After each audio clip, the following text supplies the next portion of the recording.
Dans 5 semaines, nous allons élire le prochain président de la République. Et pourtant, pas un Français n'arrive à se mettre dans l'idée que l'échéance est si proche. Pourquoi? Parce que tout simplement, il n'y a pas eu de campagne et il n'y en aura pas. Alors évidemment, on va expliquer que c'est de la faute des affaires, de la faute de François Fillon, de ses costumes, de ses enfants, de Pénélope, de tout ce qu'on veut. L'explication est quand même très simple, même si bien sûr l'affaire Fillon a servi à phagocyter totalement le débat sur les programmes, il n'y a pas que ça. Parce que là, on aurait pu passer à autre chose depuis longtemps, et on ne le fait pas. Ou plutôt, à chaque fois qu'un débat surgit, il est immédiatement réglé par quelques mots-clés. Repli, souverainisme, xénophobie, racisme, et en général, le binôme ouverture-fermeture qui permet de régler assez vite les choses. Qu'on parle de la directive sur les travailleurs détachés, qu'on parle du Made in France, de la relocalisation de la production, qu'on parle d'à peu près tout, finalement, ce sont ces mots-là qui surgissent pour éviter d'aller plus loin dans la discussion. Pourquoi? Parce que, tout simplement, on a essayé de remplacer le véritable enjeu de cette campagne que devrait être la réflexion sur les dégâts, les désastres que cause le libre-échange, par une réflexion morale. Quiconque remet en cause le système économique actuel est évidemment un méchant xénophobe, coupable de haine de l'autre, etc. etc. La rhétorique existe évidemment depuis des années, hein. C'était exactement la même qui régissait l'ensemble des médias au moment du traité constitutionnel de 2005. Mais là, c'est devenu particulièrement frappant parce que dans cette campagne, ça permet de résumer les débats à un référendum pour ou contre le Front National. Pour éviter de mettre les pieds dans le plat, de parler de la désindustrialisation, de parler de la désertification des campagnes, de la destruction des services publics, parce qu'évidemment, quand l'État n'a plus d'argent, parce qu'il n'y a plus d'industrie, parce qu'il n'y a plus d'agriculture, eh bien il faut réduire le champ des services publics. Toutes ces questions-là, pour éviter de les mettre sur la table, un mot magique, Front National. Voilà, il faut voter utile pour lutter contre l'arrivée de la bête immonde et des hordes fascistes. C'est ça que nous prépare cette campagne électorale, qui va permettre de perpétuer le système dans la plus grande bonne conscience et, évidemment, dans un déni de démocratie absolue. À l'époque, en 1974, il n'y avait pas cette mondialisation. Wall Street n'avait pas pris le pouvoir sur tous les pays via les multinationales et surtout via les médias. Sincèrement, je ne pense pas que ce soit comparable.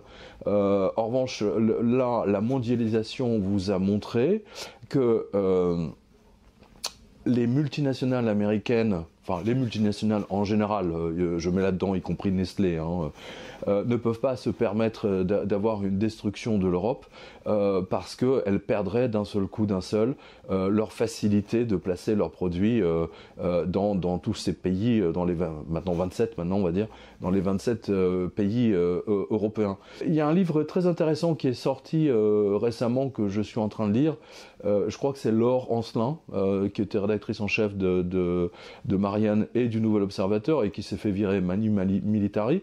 Et elle raconte dans son livre en fait ce qui se passe à l'intérieur au Nouvel Observateur et à Marianne. Et on voit bien que les médias en fait sont devenus des autistes, on va dire ça comme ça, qui vivent entre eux, en fait ils vivent avec les politiques, ils couchent entre eux, ils se marient entre eux et sont totalement éloignés des préoccupations des gens normaux, on va dire du peuple. C'est très très intéressant de voir comment ça se passe à l'intérieur, comment on supprime le débat des idées, comment on refuse, comment on manipule surtout les Français, hein, c'est surtout ça qu'il faut voir. On dit voilà, c'est soit à gauche, soit à droite, et tout le reste, ça ne vaut rien. C'est un pur scandale, mais vous voyez donc là le pouvoir des médias, le pouvoir de TF1, le pouvoir de nuisance, surtout de BFM, qui est un vrai scandale. La chaîne SFR, l'Express, BFM, Express, Libération, et tous les autres magazines qui vont avec. Drahi essaye de pousser Macron à fond. Aujourd'hui, si vous n'avez pas les médias avec vous, vous êtes déjà perdant, techniquement. Et c'est le cas de Marine Le Pen. Elle n'a pas les médias avec elle. Est-ce que vous imaginez le score que Marine Le Pen pourrait faire si elle avait un quart, ne serait-ce qu'un quart des médias avec elle ?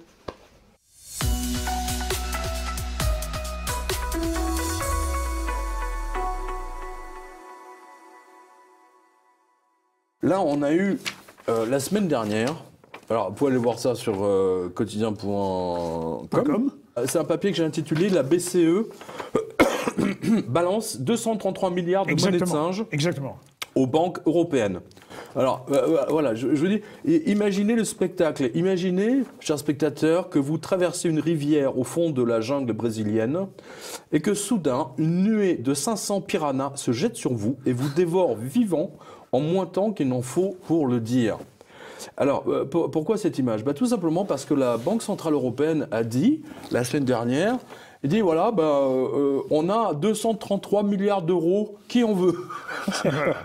Qui en veut? Oui. Et alors, 400, très précisément, pas 500, mais 464 banques de la zone euro se sont précipitées à la BCE pour se servir. Alors, j'ai dit, qui n'en voudrait pas, hein, évidemment.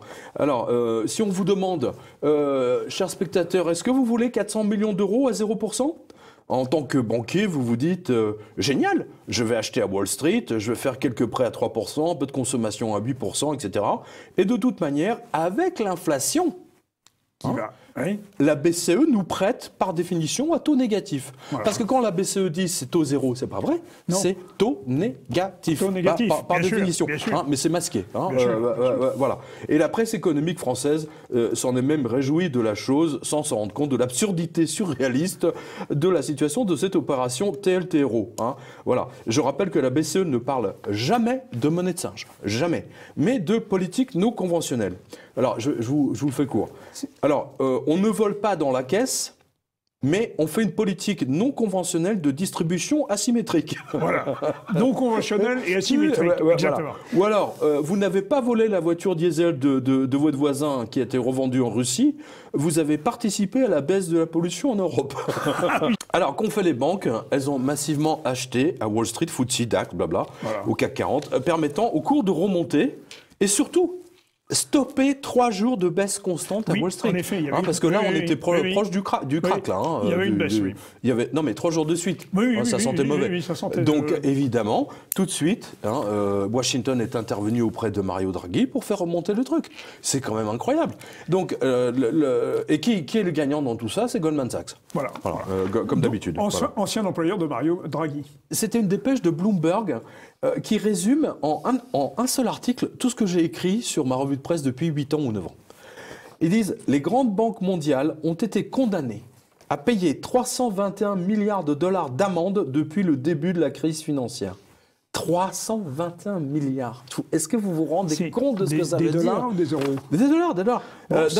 C'est invraisemblable. L'escroquerie elles ont été prises sur le fait. Bien sûr. Hein, voilà. Et ça fait à peu près les 2 tiers du budget de la France. C'est une étude de Boston Consulting Groups. Hein, voilà. Et ça, donc, c'est typiquement ce qui vous donne 35 milliards payés chaque année depuis 2008, hein, grosso modo. Oui. Aucun grand patron de banque, passé ou en poste, n'a été mis en prison.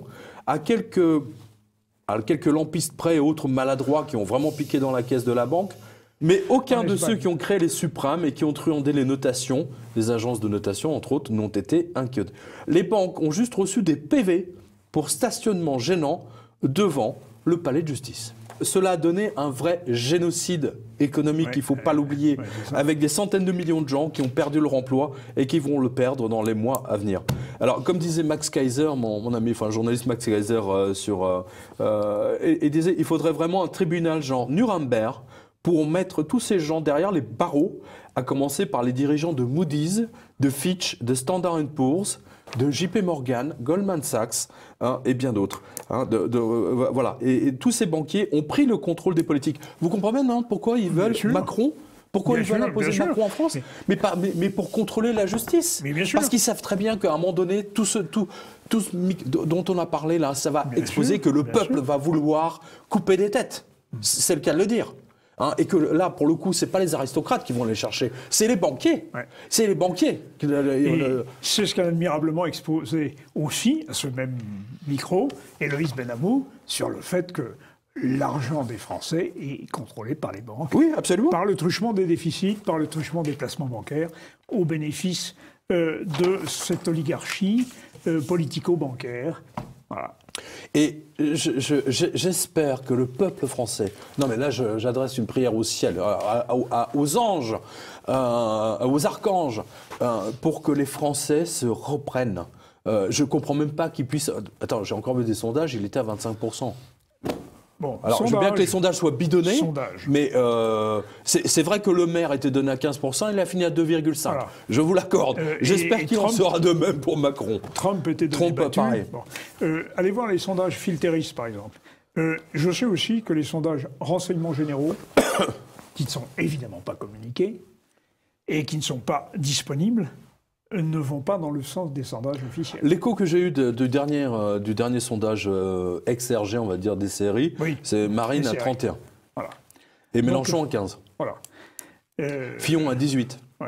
Alors, moi, et Macron plus bas. Oui, oui. Qu'est-ce que vous avez, vous? J'ai eu un sondage à 14% pour Macron. Oui, c'est ça, oui, je crois que ça doit être le même. Ouais. Voilà. Eh bien, c'est ce que nous verrons, mes chers téléspectateurs, lors de la prochaine émission où chers spectateurs, je supplie votre ange gardien de vous souffler à l'oreille le jour du vote du premier tour.